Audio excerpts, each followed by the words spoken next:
Now let's talk about revenue sources for parks, recreation, sport, and tourism.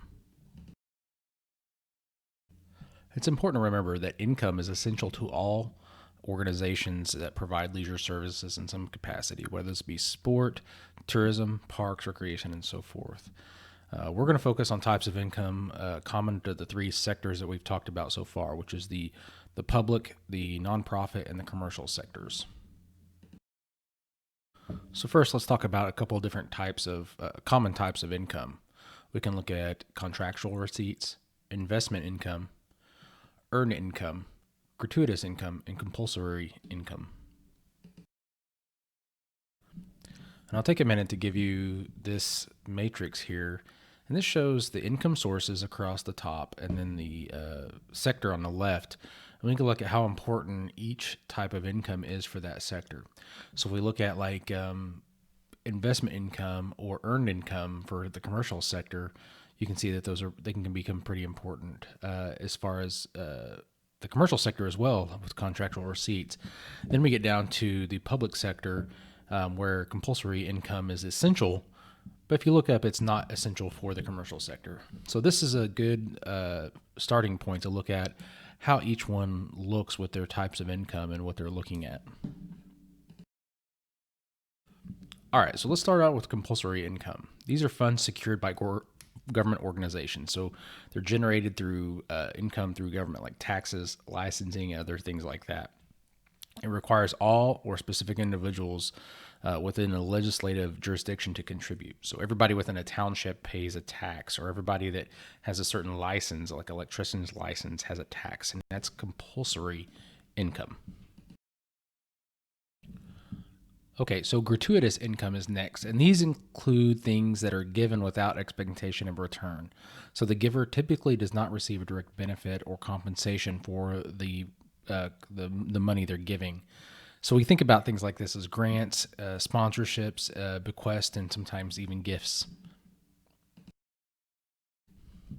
Okay, so earned income is next. So this is money that we bring in for services and products. So these can be generated from fees and charges from within the organization or from the organization, whether it's commercial, nonprofit, or even government.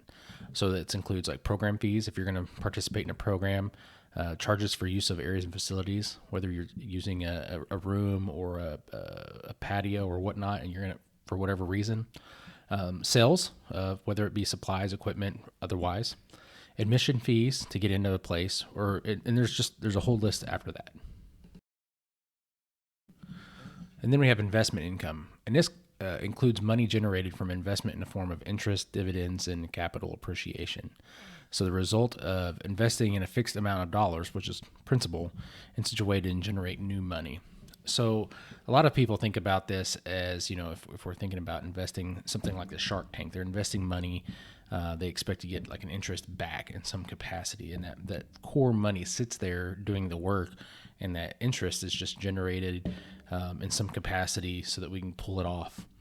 Same thing with like a savings account. If you have a certain amount of savings account, you can pull interest from that, and the core money keeps on working for you. And then we can look at contractual income. And so these are revenues generated from legal agreements with or other organizations or people. So it can include the management of facilities or resources. So I think about like a vendor that manages the canoe and paddle boat rentals at a community lake or pond, right? So the Parks and Recreation Department may not see it as valuable to hold that inventory and manage that. So they'll outsource it for a vendor who comes in with paddle boats and canoes, and they pay for their insurance and upkeep and inventory and all that, and they charge a fee for that. And part of that fee can go to the Parks and Recreation Department, or they pay for a set fee for the entire season. So let's just say there's a set fee, and no matter how much the money they make or don't make is on them from there on out. So, in a lot of ways, this can include the quote unquote privatization, and that's come to mean a couple different things politically recently. But really, we're looking at contracting out for a service or a product. And then we'll get to the major one for parks, recreation, sport, tourism type of stuff, and that's compulsory income. And this includes all kinds of resources collected through taxing and regulatory powers at different government levels, whether it be federal, state, and local. And so let's just to look at a couple of different types of taxes. We have income tax, we have sales tax, excise tax, personal property tax, real estate tax, things like that. And depending on where you're at, how it's set up, each tax can have a specific purpose, or it can be, go into the general pot.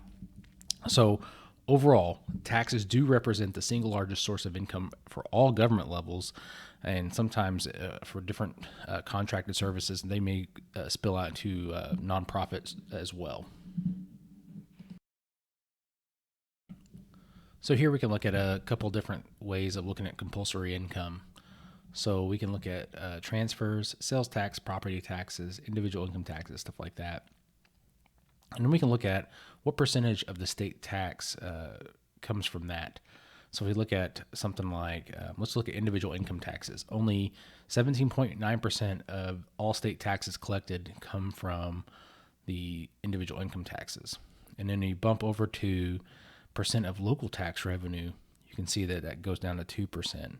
So, and this is just an example for, overall looking at this, you can see that property taxes don't necessarily play into the state tax revenue budget, and corporate income taxes don't necessarily play into local tax revenue as well.